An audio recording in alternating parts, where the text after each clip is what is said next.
Ready na ba? Ready? Ay, masaya lang to ha. Enjoy lang tayo.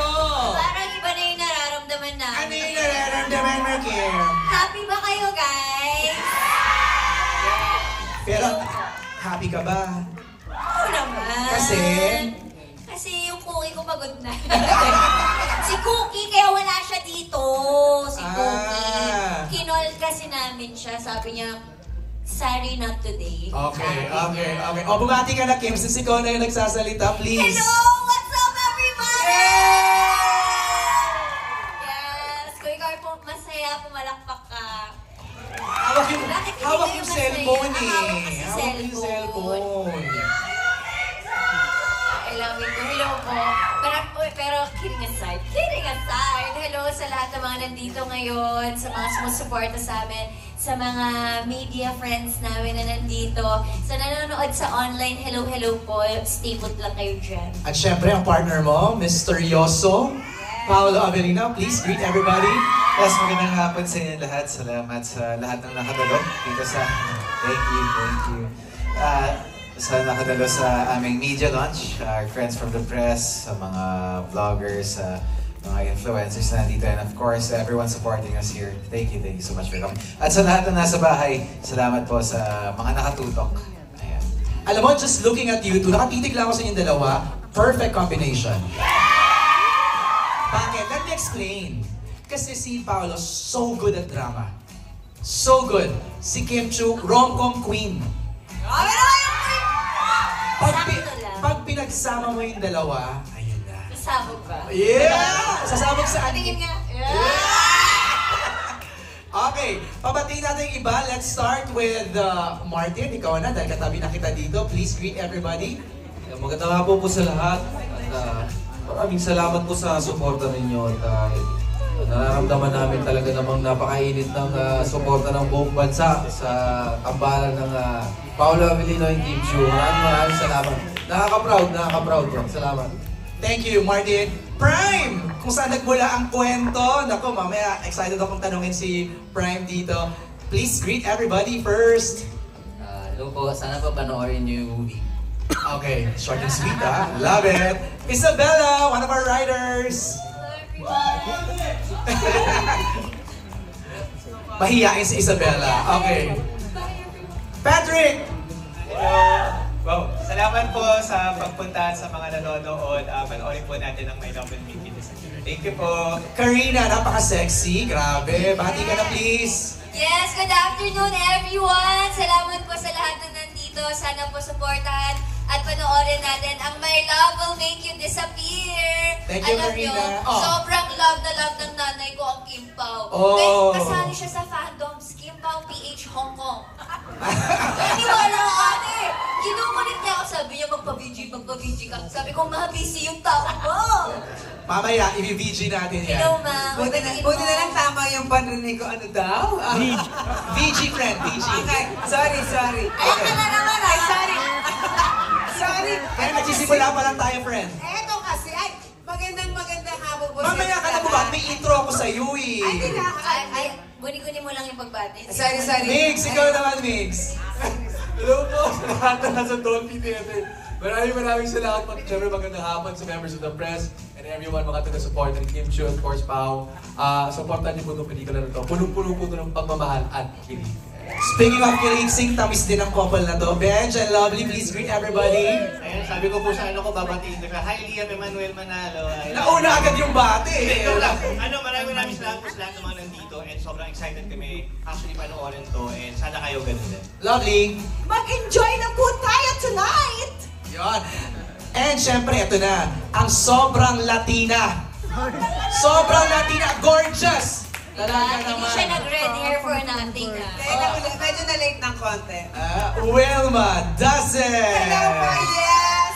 Again, maraming salamat po sa inyong lahat. At please, supportahan niyo po kami itong pelikulang to. Lalo-lalo na po ako kasi kailangan ko pong manalo ng award dito.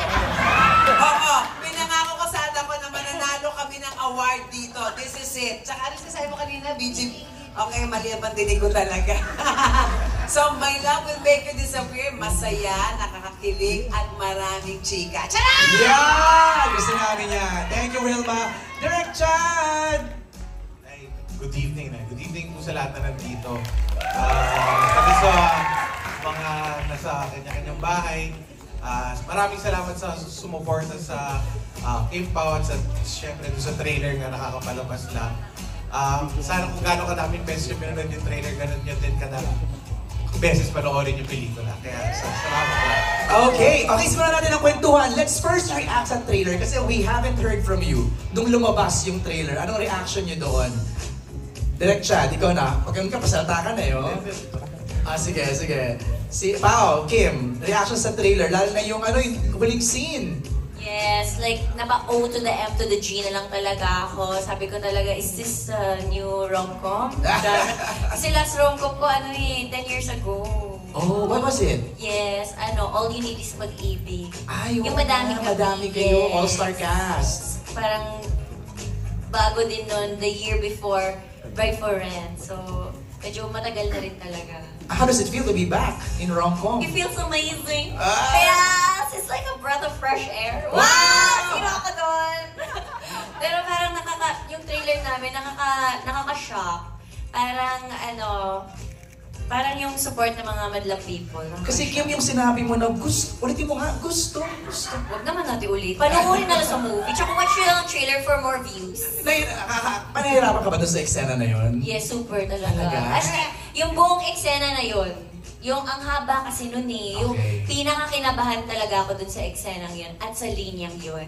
Oh! Oo, buti na lang nonchalant lang siya nung pagsabi ko, wala siyang pakialam. In fairness din naman kay Paolo, talaga ganun lang siya. Alright, that's it. Okay, Pao, reaction sa trailer. What can you say?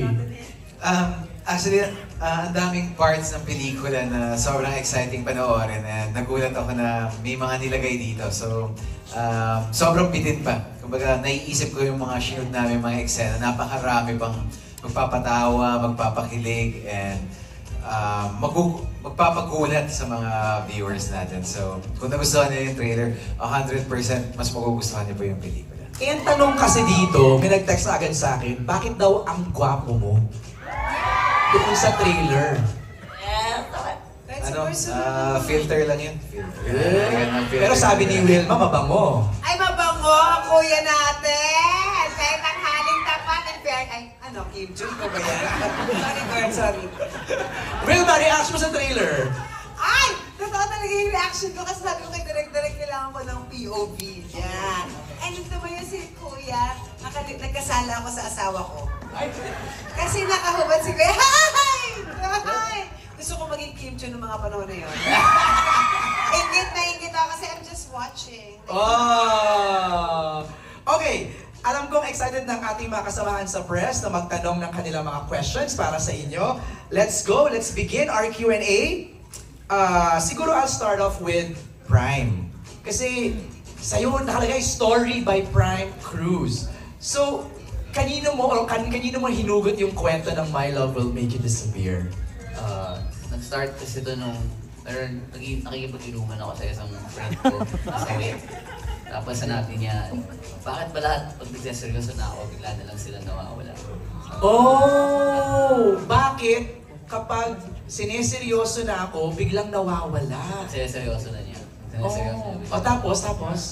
Siguro dahil medyo lasing kami. So na-imagine ko lang na literal na nawala yung sinasabi niyang person. So, ayun. Kaya doon nag-start yung concept. Oh, so parang may inspired by true events pala itong My Love Will Make You Disappear.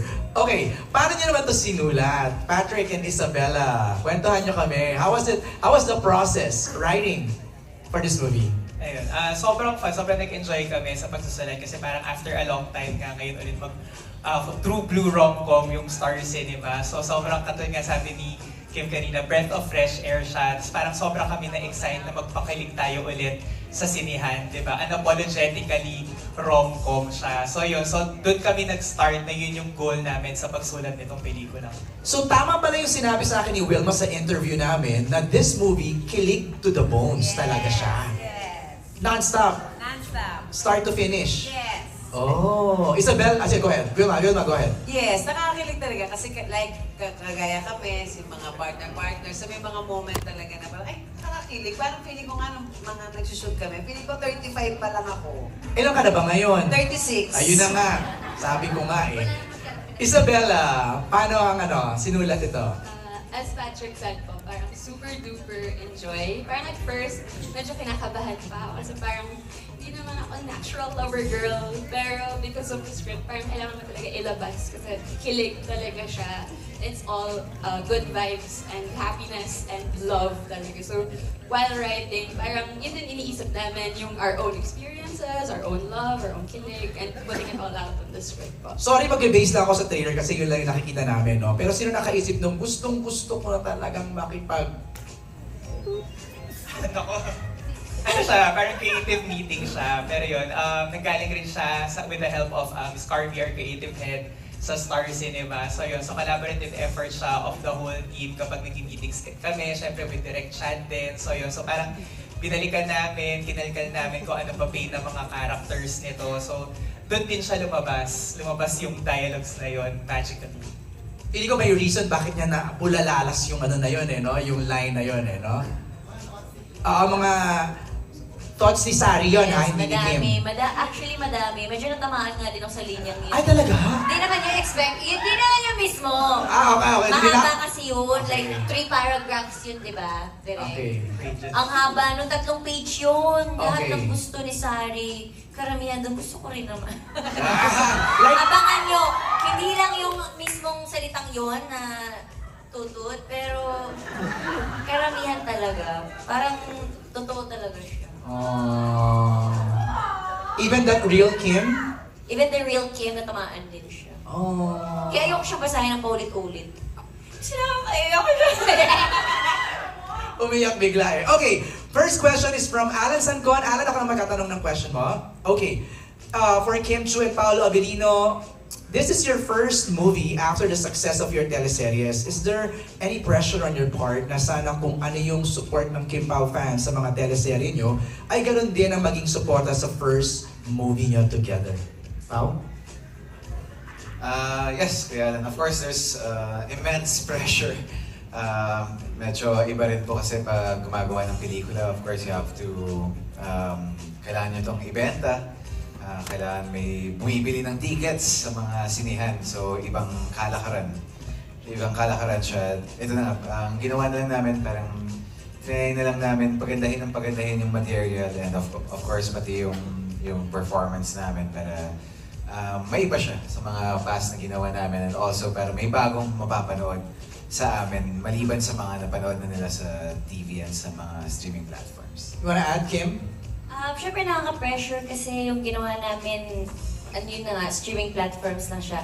And this time, medyo mahirap kasi manonood ng sine eh. Kailangan mong papuntahin yung mga tao, kailangan mong gumastos sila ng pamasahe or ang laki ng gagastos niya para manood ng pelikula. Kaya sobrang kinakabahan of course and sobrang nanginginig na sana Lord, sana supportahan siya ng mga tao. Kaya tinodo na namin sa movie na, tinodo na talaga namin para pag nanood sila, sasabihin nila, worth it panoorin ng My Love Will Make You Disappear. Speaking of tinodo, yung second question ni Alan is related to that. Inaabangan ng mga kilig scenes and kissing scenes nyo dito.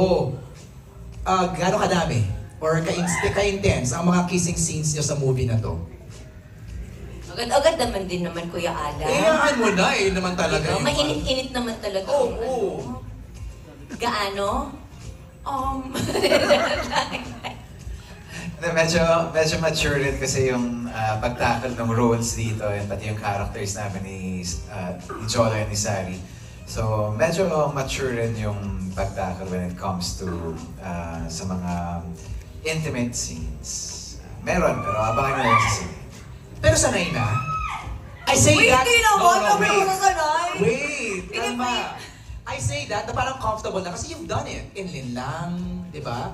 Nag-kiss din naman kayo sa What's Wrong with Secretary Kim. Para sa akin, parang never naging comfortable dahil sino ba naman gustong naghahalikan na parang isang daang tao Ang dami namin sa set. Sa tao yung nanonood. Kasi sabi, halika na, parang one take na lang. Kasi pag inulit-ulit, baka alam mo na. So minsan sinasabi ko na lang kay Kim, rehearse muna tayo bago tayo. Ay, hoy! Hoy! Teka. Teka lang. Kaya pala lagi kayo nasa tent, no? Nag-rehearse pala kayo. Grabe, as much as possible, Kaya pala, bawal pumasok doon, tent nyo lang. pinapractice lang namin kung sino yung gaganon. Charot lang, hindi. Para mas maganda one Ay, nabubulol. Hindi ka pinapakasagot. Oo, kasi this is such a very important matter. Yun, kaya... So, do you agree? Nire-rehearse nyo? Ay, hindi. Okay. Yung lines. Yung lines. Yung lines. Direct take one, yung mga ganong scenes. More or less. Take one. Meron dun. Isa lang kasi pag ulit-ulit baka kami na. Nakakaloka yung baka kami na. Okay. Next is from... Thank you, Alan, sa question mo pala.